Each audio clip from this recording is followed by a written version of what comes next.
చిన్న పని విషయంలో తొందరపడితే పర్వాలేదు, పెద్ద పని విషయంలో జాగరూకులై చెయ్యాలి. ఇన్ని తెలిసిండి ఇన్ని విన్నవాళ్ళు అరణ్యవాసంలో నాకే కాదు కదా చెప్పింది ఋషులు, వీళ్ళకి కూడా చెప్పారు కదా.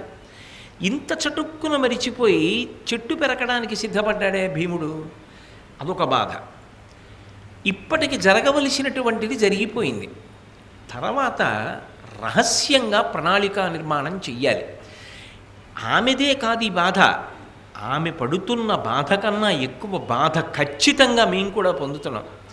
ఇది మేము పట్టించుకోవట్లేదు అన్నట్లుగా ఇంకా దీనికి కొనసాగింపుగా దేనికి మాట్లాడుతోంది ద్రౌపదీదేవి అంటే, ఆమె బాధతో మాట్లాడడం తప్పని ఆయన ఉద్దేశ్యం కాదు.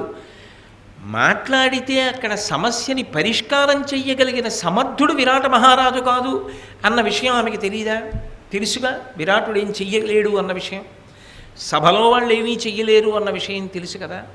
ఇక చెయ్యవలసినది ఏమిటి? బయటపడకుండా సమయోచిత ప్రజ్ఞతో అందరూ కలిసి రహస్యమైన ప్రణాళికని నిర్మాణం చెయ్యాలి.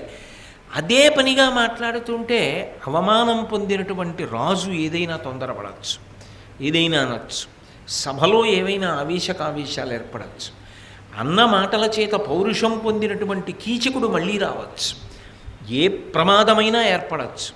కాబట్టి ఇప్పుడు ఆ మాట్లాడడం వలన ప్రయోజనము లేదు అని అనుకున్నప్పుడు దూరదృష్టితో అక్కడతో ఆపితే బాగుంటుంది కదా.